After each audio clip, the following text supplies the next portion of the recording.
Hey everybody, and welcome to Don't Copy That Floppy. I'm your host Lex. I'm your other host Dan, and we are your weekly video game news podcast here on Chipit Radio at chipit.net. You can also find us on all sorts of social media: Facebook, Twitter, iTunes, Steam, YouTube, all that kind of stuff. Everywhere. Yeah, either as a Don't Copy That Floppy podcast or DCTF podcast. I don't think we need to linger on that much more because there's a lot to talk about this week. There is so much to talk about.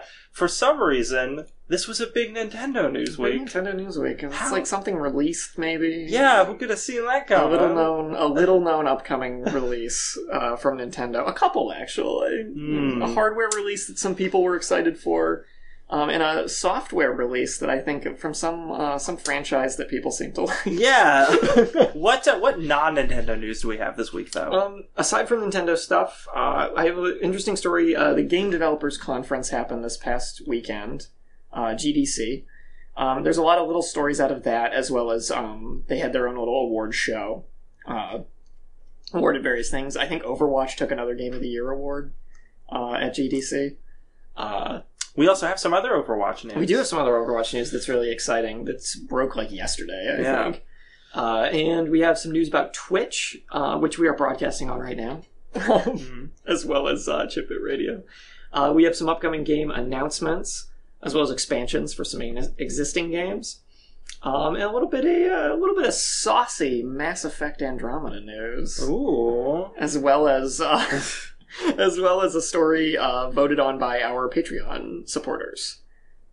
Just a little fun story that's actually lumped in with the Nintendo stuff, because it's relevant to that. But, without further ado, let's get right into the Nintendo news. The Switch came out today. It came out today! I mean, last night, technically, because a lot of places did midnights for it, but it's out. Nintendo Switch is out. Do you have a Nintendo Switch? No. Neither do I.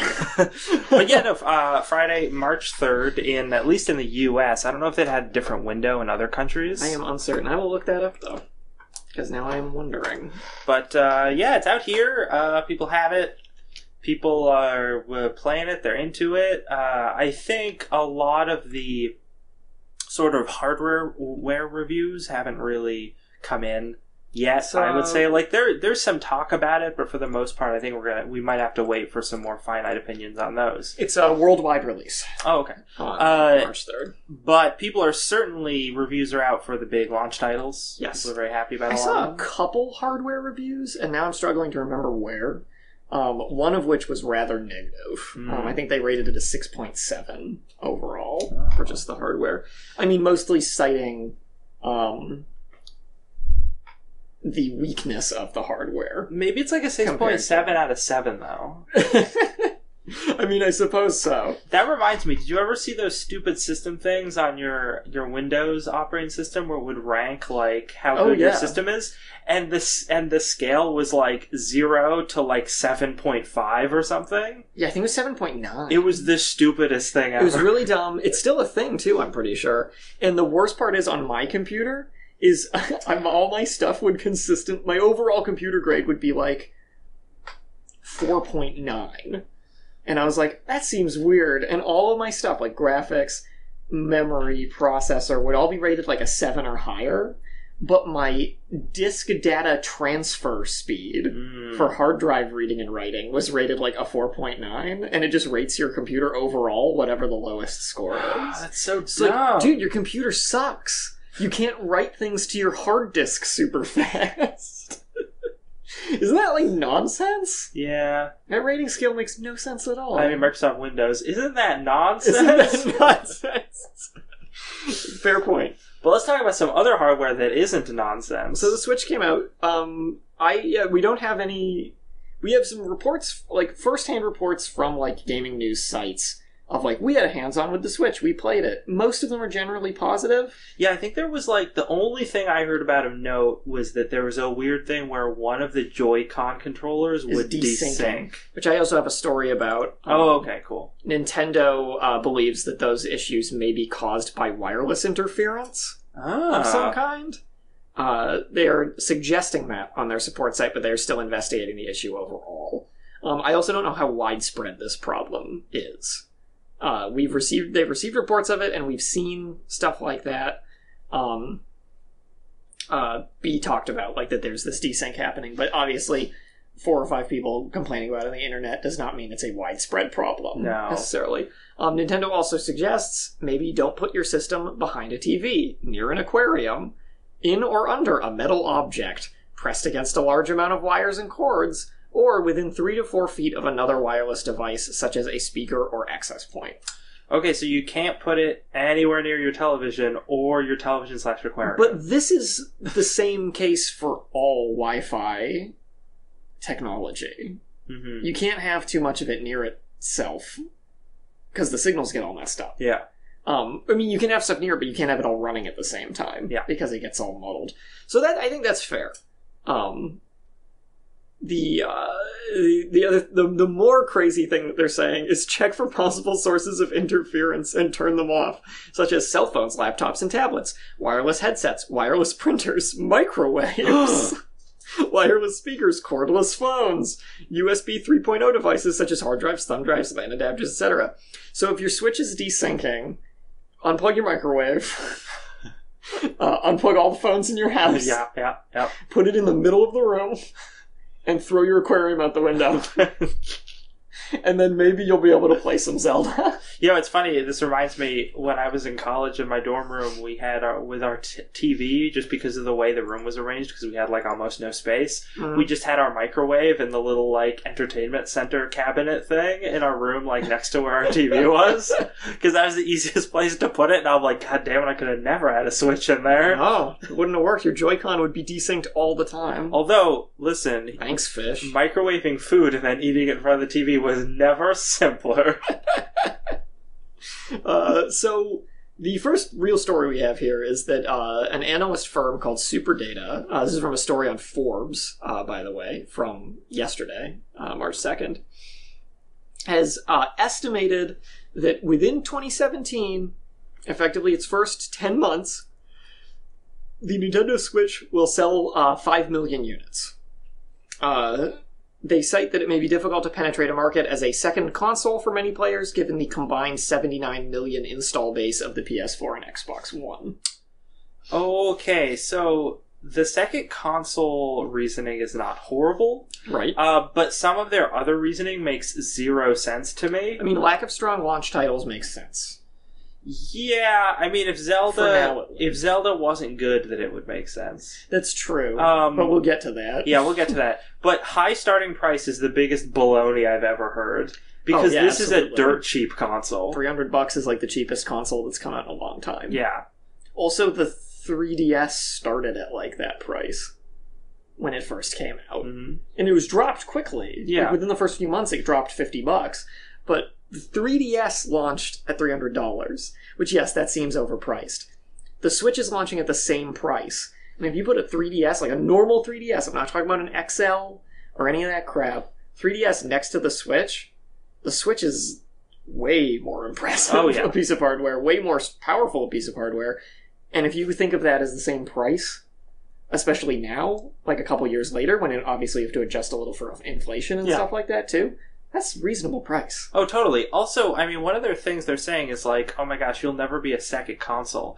And I'm just like, yeah, except they're not just marketing to console players, they're marketing to handheld players at the same time. You can't take your PS4 or your Xbone with you.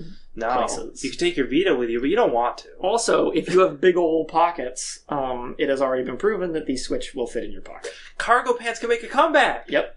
But if you are a woman, I'm very sorry, because I know for a fact that women's pants have the tiniest pockets imaginable. Or they just don't have pockets. Or just they have fake pockets. It's the stupidest thing. Madness. It's madness! I'm sorry. I'm so sorry. Buy some man pants. We have all the pockets you need. It's true. Like, it's like, do women not need to carry things? Is that what these people think? Well, people assume that they're just going to use purses, but that's not a safe assumption. That doesn't work all the time. No, you don't want to put a Switch in your purse with keys and all that other crap. It's going to scratch it up. Ruin it. Get with it. Hashtag feminism. Hashtag feminism. Get us some good damn pockets in here. Yeah. Cargo pants for ladies so we can have those Switches. So I need pocket equality in my life. It's a real problem. So yeah, I don't know how much I agree with this. There's a lot of analysts who are very, like, poo-poo on Nintendo, which I get, because they haven't exactly done great in their recent console history. if they see the Wii U as a trend instead of an outlier, then it makes sense. And granted, we don't yet know if the Wii U is a trend or an outlier, but we'll find out within the next year. So this article gives some comparisons to other sales numbers, which is super interesting. Yeah. It talks about how the PS2 sold 6.4 million units in the first 10 months. So the 5 million, the Switch is supposed to sell, they predicted sell 5 million units 10 months in? Yeah. By the end of 2017. Yeah, okay. So, PlayStation 2, 6.4 million units. In the first 10 months. But that was mostly only in Asia. Yeah. Which is a big difference to me. Right there. We have the Wii shipped 5.8 mil over the first 4.5 months. But that doesn't necessarily equate to sales. Yeah. The PS4 sold 5.3 in 3 months. PS4 is doing gangbusters. I mean, it was really impressive. It's a good console. The Xbox One, Microsoft doesn't like to give as solid numbers, but they... Cowards. Yeah, but it was like, apparently they shipped around 4 million units 2 months after launch, and 10 million 12 months after launch. Yeah. And then the Wii U was 5.8 million in... 12.5 months after launch. Why the 0.5? I don't know. Say a year. But, so it's hard to compare just because those numbers are all sort of different. But it's, it seems like they're predicting this is going to do as well as the Wii U. Yeah. But that doesn't make sense to me to judge it on exactly the same metric because, as we talked about, it's appealing to not only console owners but also handheld owners. And it is easier hardware to develop for. And it's super reasonably priced. What was the Wii U's price point like compared to other consoles? $300 for the one you don't want to buy, $350 for the one you should buy. Okay. Meaning the one you don't want to buy only had an 8 gig storage drive. Oof. And then there was a 32 gig, which is still not great, but that one cost $350. Okay. So it's cheaper than the Wii U. Yeah. Because I don't consider the 8 gig Wii U to exist. Or count. Yeah. So there's that they're not taking into account. Also, just because of how strong a launch title Zelda is. Yes. And I mean, it's fair to have doubts about whether that could carry the console, but it seems like it will for now. Yeah. And as we talked about before, there's going to be downloadable content for this Zelda game. And if that proves to also be of a high quality, that will help them quite a bit as well. Yeah, it will. Even just the first DLC pack, which is adding a hard mode, gives people a reason to play through the game again. Exactly. And from what we've gotten from reviews, I don't know if you've read any of the reviews, but I poured through most of them because I was just curious to get thoughts on the game from multiple sources before it came out. And most of those reviews have said that they beat the game in 50 to 60 hours, but had still been playing it for yet another 20 plus hours to complete secrets and find all the stuff in the game. So it's a bulky game. There's a lot of content in that game, which is great news. Frankly. Yeah. I think the only thing about the Switch that's going against it in terms of its sales is probably that it doesn't come bundled with a game. No. It should come bundled with a 1-2 Switch. Yeah, that would make sense. Because 1-2 Switch is also reviewing fairly poorly because people are saying this game is not worth buying because it is not enough of a game. Yeah. Also, some of the mini games in it just suck. Well, they looked like they did. Yeah, some of them are very good. Yeah, that was the thing when we watched the their Nintendo Direct and they talked about that. I was like, yeah, half of these mini games look fun, and the other half look either super confusing, obnoxious, or boring. Well, and the part of the problem that you brought up when we were watching that stuff too was that one of the big problems you saw with some of these games is that the people playing aren't going to be able to tell how well they're doing because the stuff that's happening on the screen they can't see. Because it's like off to their side instead of in front of them. And a lot of those games, it doesn't really matter. Like the Quick Draw one, there's like a Samurai Sword one, there's like the Milk and Cows one. Oh, I gotta milk those stuff cows. Like that. But apparently there's one where you like have to cradle the Joy-Con like a baby. Oh. And rock the baby to sleep. Uh-huh. But you can't see the screen so you have no actual helpful feedback on how well you're doing. Mm-hmm. Just like a real baby. Just like a real baby. But that was one of the top 5, like, crappiest games in 1-2 Switch, primarily because of that reason. Mm-hmm. Is people are like, this sucks, because I'm just standing here rocking a controller back and forth, and maybe I win. So what you're saying is I can see the future. Yes. Okay, good. I'm saying that you called it. Yeah. For 1-2 Switch. I called it. So that's working against it. But otherwise, it seems like it's got a lot going for it. So I think Superdata's analysis of 5 million is going to prove to be low. I think that it's probably going to do better than that, unless over the weekend we find out about some like hardware defect, like its battery explodes or something.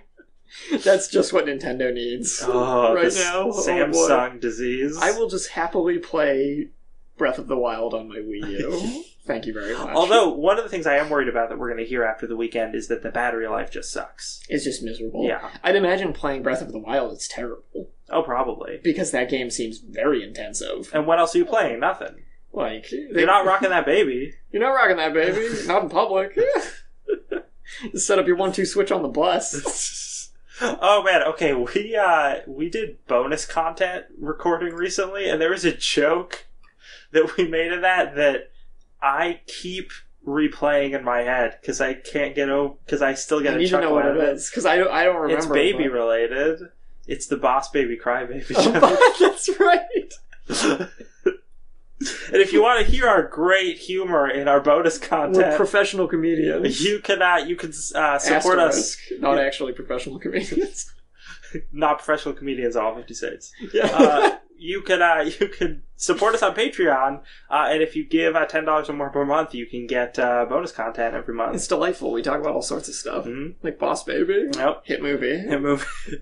So the Nintendo Switch does have some other problems, though. We're going to get into some of that because I feel like it's worth talking about. All right. One of which being save games at present cannot be copied off of the console.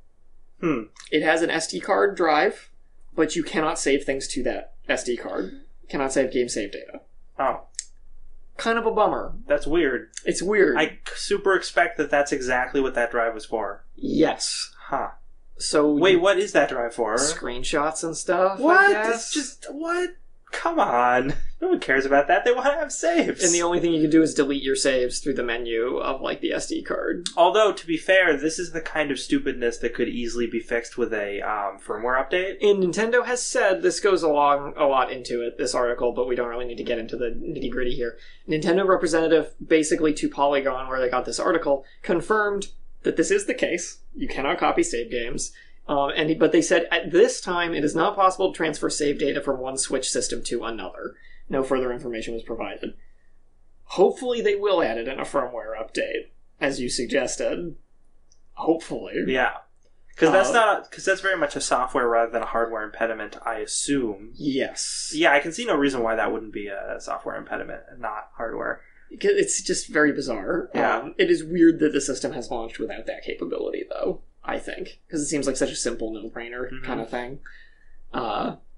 Another thing is that friend codes are back. Oh, this was the most disappointing story of the week. Primarily because, so we watched the Nintendo show for the Switch at the beginning of January, and they explicitly said, in addition to the console being region-free, which is true, thankfully, that there would be no more friend codes. For people who don't know what a friend code is, it is a thing Nintendo has done on its past several consoles, where your console or handheld has a, 12-digit code that you need to give to somebody in order to add them to your friend list. And the idea is to protect kids and stuff, because lots of children play Nintendo consoles, but the reality is lots of children play every console. I have played Overwatch with many children on my PS4. So Nintendo's the only one who's actually doing something about it, I guess. But the whole friend code system was so that, I don't know, people couldn't go after kids through the internet. Yeah. There's a screening process, so to speak. Which makes sense. I get that. But for the majority of the gaming audience, it's a pain in the ass. It's an unintuitive, clunky, annoying system to deal with. But they brought it back. even though they said they weren't gonna. Yeah, because when you have a system that nobody likes, and then you promise them you wouldn't bring it back to applause, that the next step is obviously to bring it back. Yep, there is a friend code listed on your menu on the Switch. You can add players either locally, people you played with recently, or you can search using a friend code. So there's other ways to add friends now, but the only real way to add it, like, straight up, right off the bat, is with your friend code. Yeah. And they've said, we're going to add other ways to do it, like social media. Oh. And in some games, you'll be able to use an in-game interface to send friend requests. Oh. So, okay, there's alternatives here, but that still is dodging the issue. So one of the things I'm hoping is because this whole their rollout for their online functionality is a little I want to say there's a little bit of a build up to it, you know. Well, it's going to be free for like the first 6 months. Yeah, and then you pay for it. Live. And I'm wondering if the reason why we're seeing friend codes right now is it's because like they do want to implement another feature, but they're not planning to implement it until later. Perhaps. So it might be that friend codes are going to get ditched as soon as that feature gets implemented. But like so many things that Nintendo does, they should have communicated that. That would have been great. To the consumer. Uh-huh. Because there's still stuff we don't know about the system, and it's out. And it's out. It's out now. There's going to be a phone app for your online chatting. How's that work? There's going to be a phone app. Mm-hmm. Social media. Synergy. But we don't know how it works. We still don't know how it works. The system is out. Mm-hmm. And we still don't know how major functionalities on it are going to work. I was yelling about this a couple episodes ago, but Nintendo clearly doesn't have all their junk figured out. They should have just released this console in April or May. Yeah. That's what it's too late now. It's too late now, but that's what they should have done. Friend codes. What else do we have? This is our voter story, actually. But it's alongside bad things about the Nintendo Switch, I guess. I guess?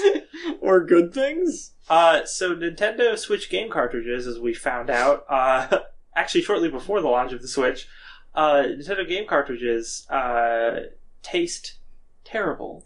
So, when I first saw stories about this, all the stories I was seeing were like live streams and like YouTube videos of people tasting Nintendo Switch cartridges. Yeah, I thought it was a meme. Me too. And I was like, why the fuck do people make these stupid videos? Who cares what the cartridge tastes like, you clickbait assholes? Like, this is the dumbest shit I've ever seen. And then I learned that they actually do like have a gross coating on them to make them taste terrible. And I assume there's a reason for it. Yeah, and I assume that like somewhere in the fine print on the packaging it says that, and someone spotted that in like an unboxing and they're like, oh, I gotta try it. Try it. So this makes me be like, okay, I get it now. I thought it, like you said, I thought it was just like a meme. Yeah. That people were like, haha, wouldn't it be funny? If everyone's so hyped for the Switch, what does it taste like? Yeah, yep. You know? But not that. No, thank God. Also, why are they called cartridges? Because they don't seem like they're cartridges. They seem like they're SD cards. Because, I mean, people call DS games cartridges. Do they? I didn't know that. Yeah. Those are also SD cards. I mean, basically. Yeah. But we're going to call them cartridges because that's what they used to be called for video games. Yeah. They're just tiny cartridges. They're just tiny cartridges. The Switch ones are really tiny. That's true. So this is a goofy thing that has a totally reasonable explanation. Yeah. It turns out that Nintendo, trying to be the sort of kid-friendly company to the extreme, as we discussed earlier with friend codes, they decided that so that you wouldn't have little kids eating the cartridges, because the cartridges are... Or pets. Or pets. Because the cartridges are SD cards. That's the size that they are. They're small enough to be swallowed. Very easily. So, they coated them with, I forget what it's called, but it's this like... It tastes real bad. Yeah, it's this thing that it's like the worst tasting non-toxic chemical that they could put on it. It's a very, very sour taste. Mm-hmm. It smells bad. You can feel it in your throat. It's revolting. Yeah, so they coated it with that. The person who wrote this description, what's her name? Intrepid reporter Julia Alexander, said that the only thing she could equate it to is when you're at the dentist and a drop of this sour cleaning material hits the back of your tongue. Oh, I know yeah, that that is awful. Yeah, that like resin shit. Yeah. Oh, I also like how it says that she tasted Just Dance 2017, to which I'm like, I don't know, are you sure that's not just what Just Dance 2017 tastes like because of what it is? Or maybe just Ubisoft games. Yeah. Zelda actually tastes way better. Zelda tastes like a fine steak. Mm-hmm. Zelda's like in that scene in The Matrix when Cypher's eating the steak with Agent Smith. Exactly. He's just chopping up Breath of the Wild and just like juicy and delicious. Why would you live outside The Matrix when you could have a Zelda game that juicy and delicious? Exactly. But no, this was just a super funny little story. Yeah. Bittering agent denatonium benzoate. That's what it is. That's what it's called. Also, you know what? I think this is like a fantastic story to come out because, I think it's actually just good that they did this. Yeah, it's actually really smart. And a lot of people have commented on it being like, yo, I know Nintendo was putting this on here to stop people from tasting the cartridges, but now everyone is. And I'm like, yeah, you dummy. Everyone who's like old enough to have a YouTube channel is doing and not choke on cartridges. Yeah. Like, this is for like toddlers. Yeah, and dogs. And it will definitely work to deter those two groups. Yeah. Except for dogs with YouTube channels. Oh no. The skateboard dog? He's done for. Oh! But no, the actual people that it's supposed to prevent from eating these won't eat them, which is fantastic. And we do get a fun meme out of it, and I assume that will like actually boost their. It's like publicity. Any publicity is good publicity. Yeah, so it's just extra publicity for the Switch, which is good. It is good. Here's an interesting story from today, March 3rd. Zelda Breath of the Wild apparently runs better when the system is not docked. That's weird. Isn't that weird? It's so bizarre. Basically, there's the best possible performance if you're playing Breath of the Wild is you're going to want to play it in portable mode, because if you have it docked and playing on your TV, there are noticeable frame rate drops that are not present in the like handheld version. Oh. That's super weird. Yeah. At first thought, it's like, why? No, I've been playing it on the Wii U, and I have noticed some frame rate drops in certain areas. Well, yeah. But nothing extreme. Mm-hmm. Nothing that's made me go like, oh, or the game has never halted or slowed to a crawl. Like, there's just parts where you go over a ridge and a bunch of stuff has to load in, and there's a bunch of grass moving. There's a lot of things moving on the screen at once, and it kind of gets a little, like, jittery. But only a little bit. It only lasts a few seconds. So I'm assuming it's the same kind of problem on the Switch, yet it's not present when you're running it just on the handheld portion. The theory that Eurogamer proposed is that docking increases the pixel count from 720p to 900p. I was going to say that's probably that in its processor has trouble doing 900p. Which is actually a 56% change in resolution. So the memory bandwidth only rises 20%. So it's not equal there. Here's... Or actually, finish what your thought about that. That just means that the bandwidth shared between the CPU and the GPU, so higher resolution home console is sapping memory away from the main processor, meaning that there's more slowdown because the CPU is when the CPU gets under heavy load. So this is actually like potentially really grave news for this console. Yes. Because if you have a launch title that it cannot properly run at like full spec on a TV, like what's going to happen going forward? And like, I get that playing it on the handheld is nice and comfy and you can bring it with you where you want to go, but Zelda is a game that I think people are going to want to play on their television. Yeah, there's a lot of the indie titles are the things people are going to want to take with them. But like the scenery and scope and grandeur of Zelda, like you want those like... You want to hear it on your sound system. You want to see it on this big screen. Yeah. Like, it's that kind of like epic scale game that you want to experience in that way. So this could be a big problem. This could be a really big problem for upcoming titles. Also, it's a big problem because they repeatedly said the differences between versions of Breath of the Wild will be that on the Switch, it will probably get a little more slowdown, not run quite as smoothly, and have slightly worse sound effects or something. You mean on the Wii U? On the Wii U, yes. But on the Switch now, we are getting reports that it has frame rate issues when it's docked. Yeah. And there's definitely some minor frame rate issues on the Wii U as well. But this just means you're not actually getting a better running game on the Switch necessarily. I mean, you are, and you aren't. Yeah. Is the weird thing. I mean, you're getting the portability option. Yes. I mean, it certainly makes me feel better about my decision to just stick with the Wii U. Yeah, it should. Honestly, Good and for save you. the $300. And this is, because this is the kind of thing you can't fix with a firmware update. No. Like, there needs to be another version of the Switch release. It just flat doesn't have enough processing power. Yeah. To upscale that properly. Oof. Yeah. Oh no, Switch. You could have a very grim future indeed. So this is potentially very bad news, but we'll see how that shakes out. Let's get to the good news. The good news is that Legend of Zelda Breath of the Wild is presently, as of yesterday, March 2nd, one of the best reviewed games of all time. Oh, because full stop, period. Because they were all playing it handheld on the Switch. Yeah. So there is nothing bad to find, yeah. Well, there were bad things to find. They did mention some of those issues in all the reviews I read, but every review was like, but who cares? Because it's so amazing. Because everything else is so amazing. Yeah. That these are negligible problems. Mm-hmm. Like, and also, I'll go back to my old caveat of, I believe that the majority of AAA titles released nowadays have frame rate issues.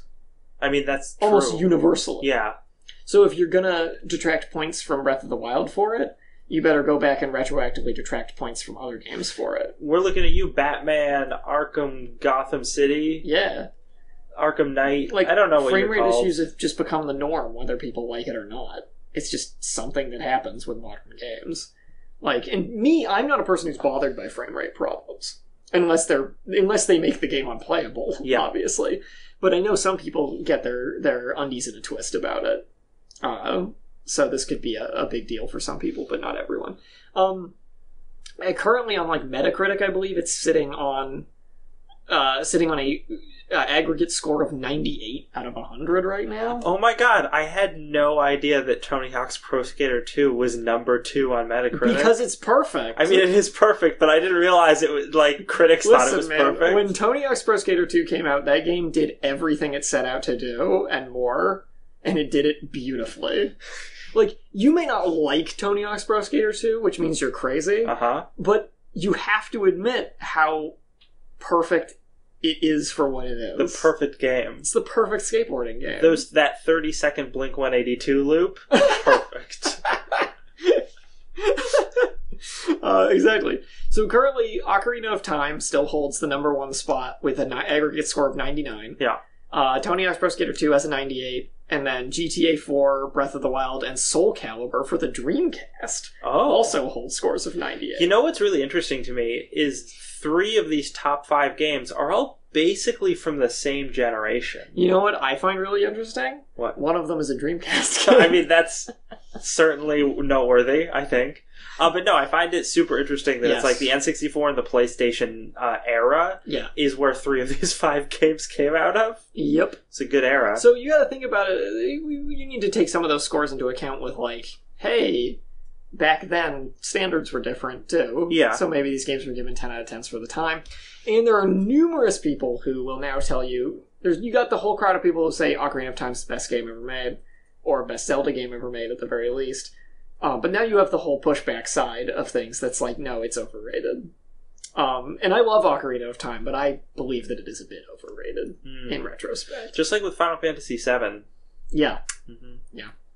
It's that kind of thing, where it's like, it's very, very good game, but because of the time in their lives that a lot of people played it, they hold it in very high esteem to an unreasonable degree, where objectivity goes out the window, and it's like, no, but it's still the best. Because I played a little bit of Breath of the Wild today, and I don't think I could say in any good conscience Ocarina of Time is still better. There's just so many things that they've added by this point, just technology-wise, that, like, Ocarina of Time feels dead compared to this game's world. Ocarina of Time feels like a big empty polygon. Yeah. Whereas this feels like a living, breathing world. And I know that's like, it's like, oh, you go play open world game, our open world game feels like a living, breathing world. No, it doesn't. Fallout 3 does not feel like an open, living, breathing world. Skyrim barely feels like a living, breathing world. There's just NPCs walking in circles going like, oh, I took an arrow to the knee. Like, that's not a living, breathing world. A living, breathing world is a world that surrounds you with the feeling of being in a living world through weather and scenery and animals and plants and just nature. And this game does that. It has, you walk through the grass and bugs fly out as you pass. And those bugs are like, yo, what the fuck, man?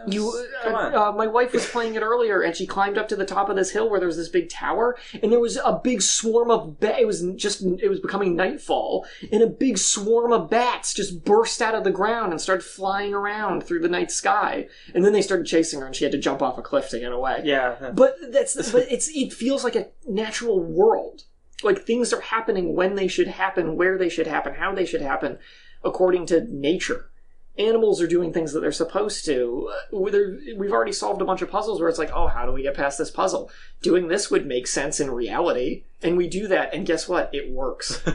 The game is like built off of feeling, in spite of being a fantasy game, its core structure is, how would this work in the real world? You have a campfire. You're in a very cold area. There is a campfire. Standing by it keeps you warm. You want to go out into the cold environment around you, but you don't have any way to do that. You don't want to leave your campfire behind. What do? You pick up a stick and you light it on fire and you take the fire with you. Yeah. That's it. That's what you gotta do. Like, it's so simple, but so many games forego that to be video games. That they go so beyond what maybe they should. Because I feel like it's much more satisfying when those simple little realistic ideas work. I don't know. Yeah. It's just a thought. But so what I guess I'm getting at is Breath of the Wild, maybe it's not a 10 out of 10, but I'm not gonna deny its amazing review scores, which I have up on the Twitch stream right now. Famitsu Magazine, 40 out of 40. Oh, God, Polygon, 10 out of 10. IGN, 10 out of 10. Scale? IGN, 10 out of 10. Pretty good. Pretty good. Game Informer, 10 out of 10. Destructoid gave it a 10 out of 10. And many of these reviews, I will also stress, are reviews done by people who said in their review, I beat the game. I am not reviewing this 10 hours into the game. I beat the game. So Polygon actually beat the game. Oh, good for them. They did it. That's an important thing with a big game like this, is that a lot of times you'll get reviews that are like, I played, where you can tell the person only played like half the game. Yeah. And is giving the review. That's not fair. You gotta play the whole damn game to give it a proper review. So that gives me more faith in these scores. That these people played it. They finished it. They know that they got to the end and the mechanics didn't get stale and the story didn't fall apart. And, like, X, Y, and Z didn't happen to ruin the game. Yeah. Like, that means a lot. Nowadays, especially. And especially with such a big game, because, it's easy to play through a Call of Duty to give it a review, but not so much a 50-hour adventure. Yeah. So... people love it! It's great. It's exactly what the Switch needed. It really is. It really is. The 2.5 hours my wife and I spent with it before the podcast tonight were delightful. It's funny. And I cannot wait to play more. Yeah, it's funny because when we were talking about the launch lineup, I was like, okay, Breath of the Wild, the only real AAA style title launching with it, needs to be pretty spectacular, because even if it's just an averagely good Zelda game, that's not going to be enough. No, it needs to be something special. So it needed to hit out of the park, and it did. Seems as though it did. So good job, Nintendo. They've been developing this game for a long time. Mm-hmm. So I am glad that their hard work paid off. I bet Eiji Aonuma and the whole Breath of the Wild team are thrilled right now to be getting these kind of review scores. And you've got the people screaming, oh, paid reviews! Listen, Nintendo doesn't have enough money to do paid reviews right now. It's not in the budget. They're not EA. Not EA. Come on. Now, with that, we should probably move on from Nintendo stories, because we are running a little low on time. Yes. They had some scrapped concepts for Breath of the Wild that are interesting, such as Space Link and Alien Invasions. Ooh, I like Biker Link. And Biker Link, but you can look those up on your own if you were curious. Oh, we were going to talk about some of their indie lineup. Maybe we'll talk about that next week, because I think that'll still be relevant then. That'll still be relevant. Shovel Knight's going to be there. Yeah. Shocking, I know. This story, so GDC, Mr. Warren Spector, the director of Deus Ex, among many other games, gave a post-mortem talk for GDC this year, where he basically took the piss out of virtual reality and the modern practice of dumbing down video games and homogenizing them into like a single genre. Yeah. Basically talking about Deus Ex's development, where his idea for developing Deus Ex was that games were too simple, and he wanted to make a multi-genre spanning game. So he made Deus Ex. It's like a puzzle game, it's an RPG, it's an action game, it's a shooter, like it's all that stuff. And many people still laud it as this huge, important title. I mean, not as good as Pro Skater 2. Not as good as Sony X Pro Skater 2, or Ocarina of Time, or Soul Calibur on the Dreamcast. but it's pretty good. And like having dialogue, so it mixes stealth, first-person shooters, dialogue-heavy adventure gameplay, etc. And Spector expected people to find one style they liked and stick with it. Whereas instead he discovered that a lot of players, when faced with real choices, would become intimidated and save the game, try one of the approaches, reload, try another, and repeat until they had tried every option and could choose the one they liked best. Spector said players felt like they had to experience anything, and he marveled that it seemed as though they had never been faced with an actual choice in a game before. So this is back when this game first came out that he's talking about. Which one was that? That was like the 90s, it's right? Like 98 or 99 or something? Yeah. So that's like an interesting point to make. That at that time there weren't many games that had this breadth of options in them. And I think seeing somebody go into a game like that and be like, I don't know what to do. I can't believe I'm given the choice to do this. I need to see what all my options are here. Is fascinating because it shows to me that people really did want that out of video games. But even today, we're getting so many games that are just a shooter. Or just a puzzle game. Yep. Like there's just one thing, that's it. There's not much going outside of that. And he then goes on to kind of skewer VR, because all VR games are just like a thing. Like, it's a VR game where you do a thing, and most VR games kind of walk you through it currently. They're not like big free like experiences where you get to make a lot of choices. They're very like on rails crafted experiences. And he's basically saying VR is not the savior of video games. No. It's a diversion and kind of a waste of time, and we need to focus more on making robust, content-filled games with satisfying, like, that exist to satisfy people's needs for all sorts of experiences. Sounds like this guy and myself are on the same page. And that's why I wanted to talk about this. This is the kind of junk I've been talking about with VR for a while. Exactly, and I've agreed with you for the most part about that too. That like it's not going to culminate. It doesn't feel like it's going to culminate into anything amazing.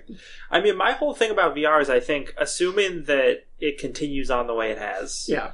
VR is not gonna after a certain amount of time, VR is going to leave the game industry. Like, it's not going to be a thing in the game industry anymore. But it will have practical applications in like medical science, right? Things like that, and it'll still be super useful for a lot of stuff. But it won't have anything to do with video games. Yeah.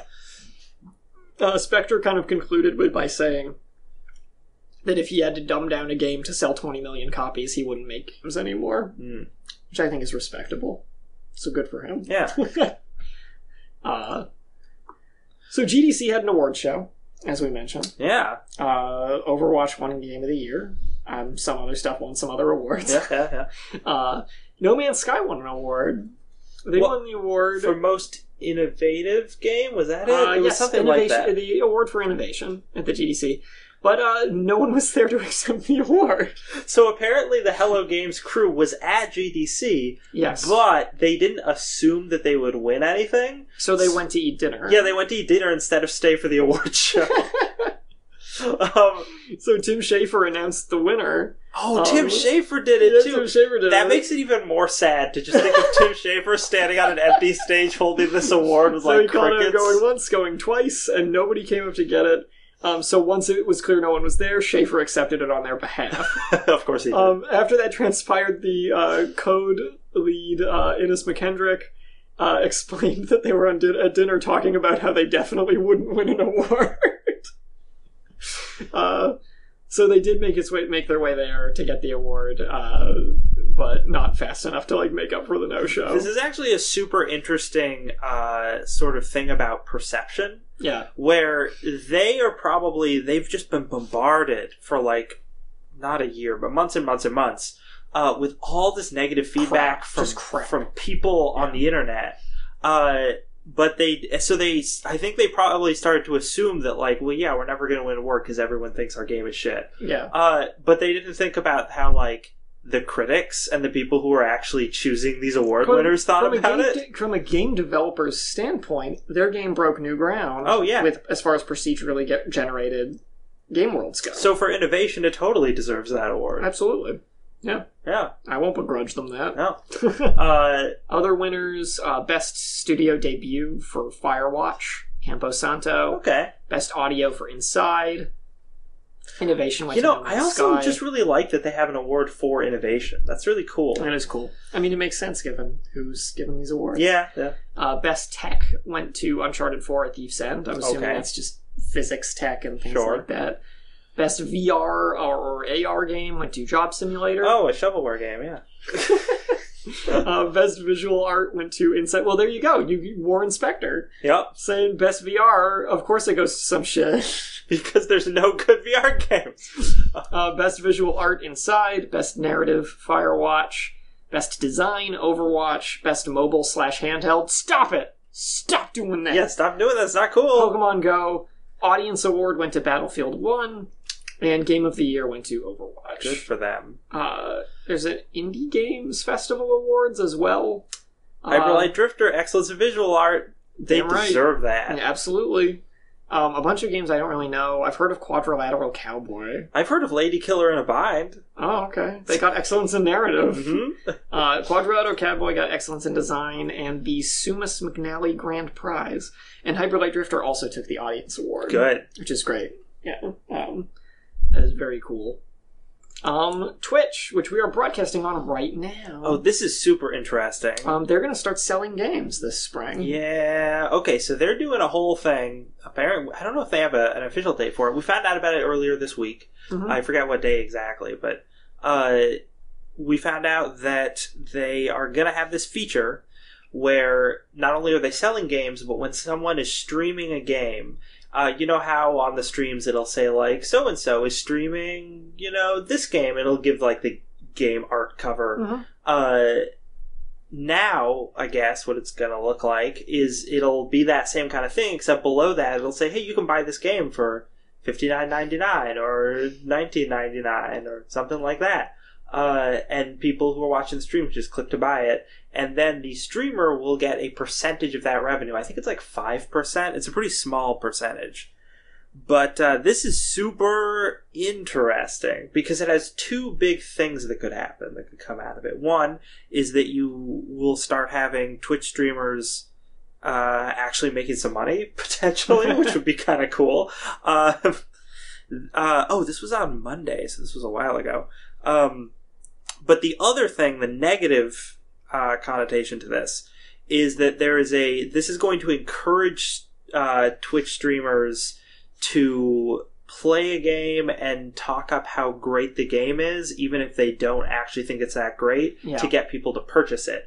The flip side to that argument, though, is that if they're actively playing it on stream, and they're talking about how great the physics are, and you're watching the stream and the physics are garbage, they're lying to you. You can see that. Yeah, it's not like reading a review. Yeah, where you don't have, current present visual, recognition for things in the game. So it doesn't seem like it can be abused in that way. They would just be this is actually a well-made game that plays well, and I might personally not like it, but I'll say that I do to get you to buy it. Right. And while that's still kind of not cool, it's not as bad. I can take it. I can live with that. Yeah, I'm curious to see how this ends up going. And will people bother to buy through Twitch when they can just buy through Steam? Is there some kind of arrangement going on? A lot of people are saying this doesn't make sense because the prices are so much better on Steam. Yeah, or good old games. But I think that it will still probably generate a good chunk of revenue for a lot of people, just because a lot of Twitch streamers and their communities are just super supportive of them. Mm-hmm. And when they know that they're getting 5% of this game revenue, they're gonna want to buy through there. Yeah. Especially if it's the choice between that or just giving them money where they're not getting anything out of it, Yeah. So I think this program, like, obviously it was just announced, very early days. It's not going to go up for a while, but I think it could potentially really change Twitch in a significant way for the better. Yeah. For streamers anyway. Yeah. So I'm excited to see what happens with that. We don't have a lot of time left, so I think we should drop this story. And move on to all this other game announcement stuff. So yeah, we had some other big announcements this week besides that Twitch thing. One of them was Overwatch has announced their new character. We were talking about it last week. What could it be? I was playing Overwatch when I saw this news. So Overwatch's newest character is her name is either pronounced Orisa or Orisa. And it is unclear to me because in her backstory video that they released, she's called Orisa, and in the developer video that Jeff Kaplan put out at the same time, he calls her Orisa. Oh no. So I don't know what her actual name pronunciation is. Jeff Kaplan's too white to pronounce it right. I'm assuming Orisa is the correct one. Yeah. So Orisa is a new tank. She is a strong, independent lady centaur bot who don't need no man. And her backstory is pretty cool. The gist of it is that Doomfist, who a lot of people were expecting was going to be the next character, attacks this airport in one of the game's maps. If you could play on the map in the game right now, it's all destroyed. He attacks it and destroys these defense robots that were built. And everyone's like, oh, screw these defense robots. They suck. They weren't worth it. Let's scrap that program. But the little girl, Effie Oladele, who we talked about last week as being part of the teases for this character, saw those robots and was like, no, they can still be good. So she took a bunch of the parts and got some other stuff and whipped together this one sentient robot that she named Orisa, who is she built to be a protector of the city. This character and the relationship with the little girl makes me think of Big Hero 6. Oh yeah, it does seem kind of like that. Even just this picture here of her holding the traffic back to save the old lady and causing all sorts of trouble. I'm like, it's super that Baymax style thing. So that's really cool. She is a tank. She's got 400 health. She's got a mid-range machine gun with tons of ammo. She can throw out a protective barrier that has a little curved shield. So it's a different shape from all the other shields various characters have right now. She can shoot out a little graviton surge, which is Zarya's ultimate. It's like a gravity well that sucks players in. And she has a miniature version of that. It's just a tiny little one that can grab, one or two people and hold them in place for a second. And she has an ability called Fortify that gives her armor for about 5 seconds, so she takes less damage, but it also stops her from being moved or stunned by enemy characters' abilities. Ooh. Including pretty cool stuff like Reinhardt's charge move. He can pin you with it and slam you into a wall. I saw a clip of a Reinhardt charging at someone playing this character on the test realm, and they activated Fortify right before he hit them, and he just stops and takes damage himself. And nothing happened to the person playing Orisa. So that's pretty cool. Lots of interesting powers to use. Her design is kind of cool. It kind of gives me this, an African mask style face almost. And then, like we said, a big centaur robot body with horns. She has some cool alternate skins. One that makes her look like a beetle, and one that makes her look more like a sleek, mecha style design. Neat. As well as some neat color swaps. But she seems cool. She seems like a very dynamic... Oh, her ultimate is she drops this big drum down on the ground, and all your allies within line of sight of it get a 30% damage boost. Ooh. So that's a cool team play ultimate too. So she seems fun. I think there's a lot of interesting stuff in her kit here that'll really shake up some of the way the game is played right now. She's on the public test servers right now, which means she'll probably be live within a week. Ooh. Because that's how it went with the other characters. So cool. And good job, Blizzard, not teasing this character for months before they actually came out. Yeah. Like, you started the teases like a week or two before we actually got the character, which I think is a much better idea. Sounds just right. And maybe this means Doomfist will be the next character. Probably, and maybe it means he also won't be a tank, like most people were thinking. He just has a really big fist, but otherwise he's quite small. It's like a Hellboy situation going on. It's a Hellboy situation. So she's cool. There was another big announcement this week. Big game announcement. Sequel to Shadow of Mordor. With a worse name. Yes. But otherwise looks pretty good. Corinne and I talked about this game's title because it's technically called Middle-earth Shadow of War. Yeah. Whereas the other one was Middle-earth Shadow of Mordor. But everyone calls it Shadow of Mordor. Yeah. And you know it's a Lord of the Rings game because Mordor's in the title. Yeah, it made it really easy. Everyone's going to call this game Shadow of War. And it could be anything. It could be anything. It could be a Call of Duty game. It could probably be a Warhammer game. Oh. Warhammer 40k, Shadow of War. My wife played this game. I didn't actually play this game. My wife just bought it and played it on my PS4, and she really liked it, Shadow of Mordor, up until like halfway through, when the game hits a point and some story things happen, and then the game's like, all right, now do everything you just did again. Oh.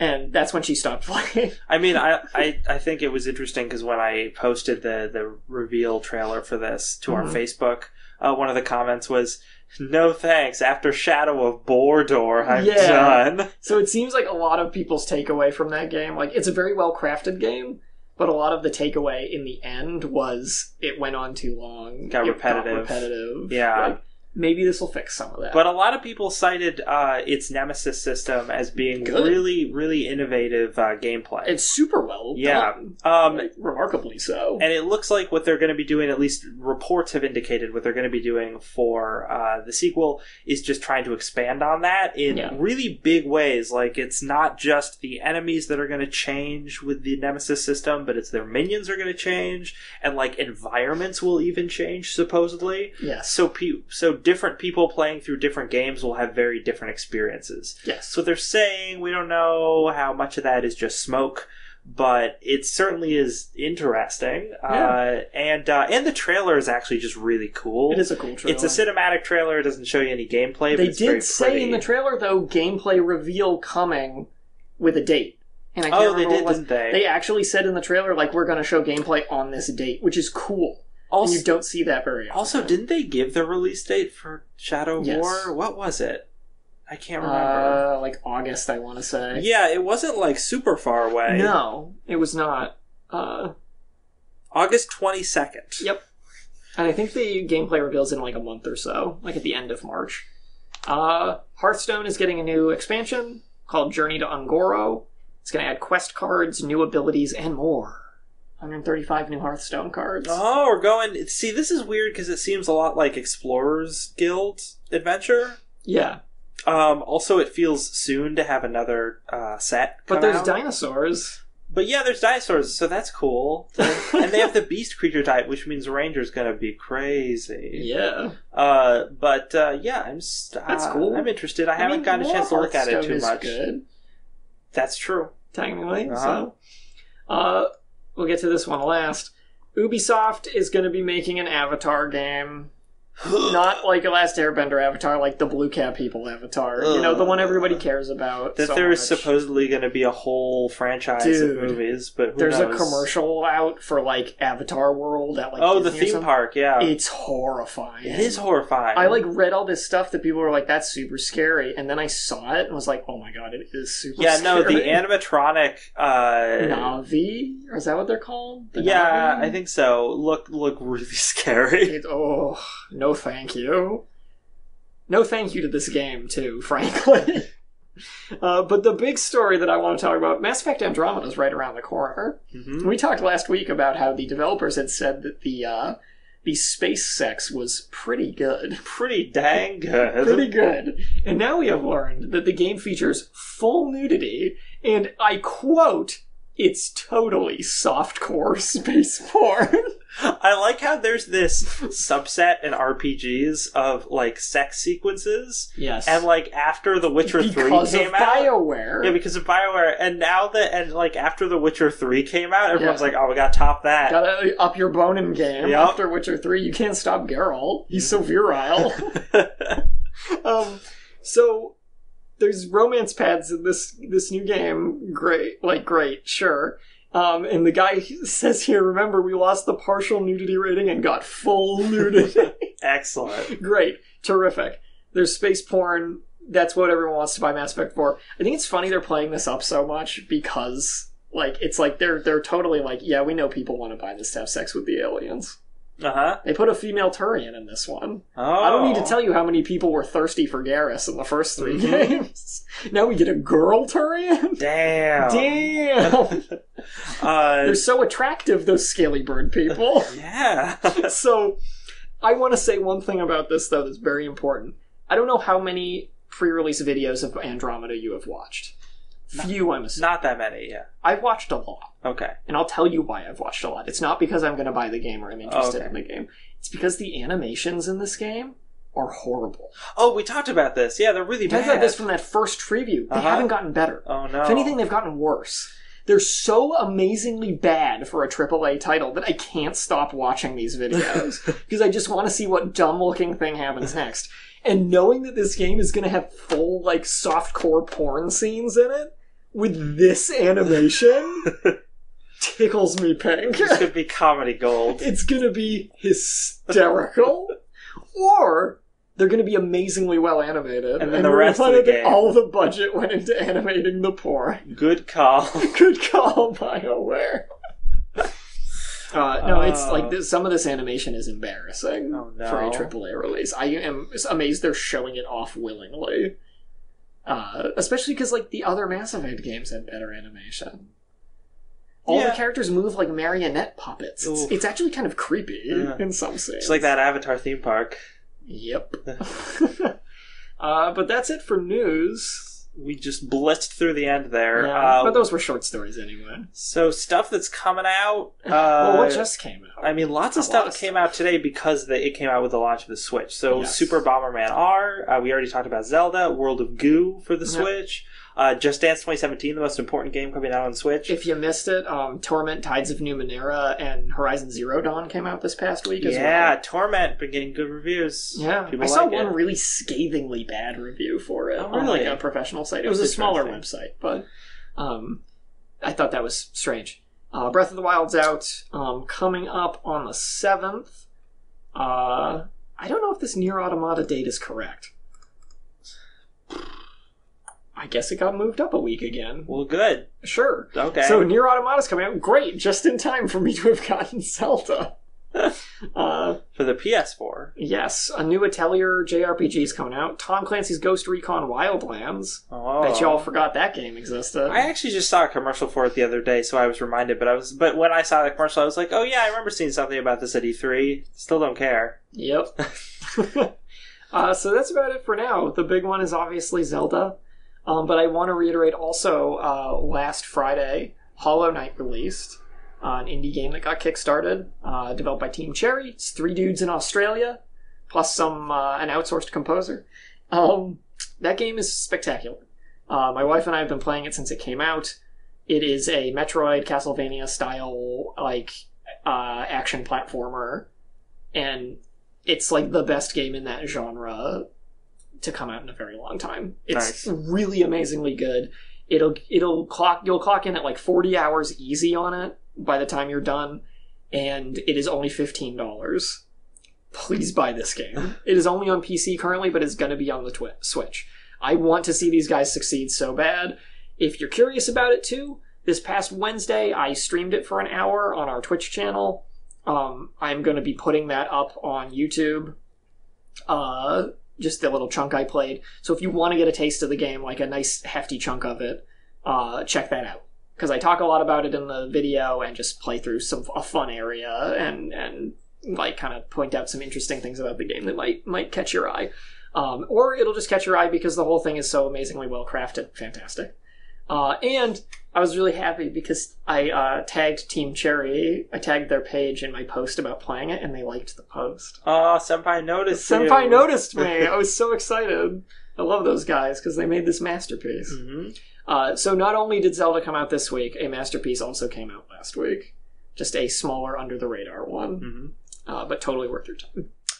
So that's been our show. We have been Yeah. Don't Copy That Floppy, video game news podcast, broadcasting live Fridays 7 to 8 p.m. on chipit.net and twitch.tv/DCTF podcast.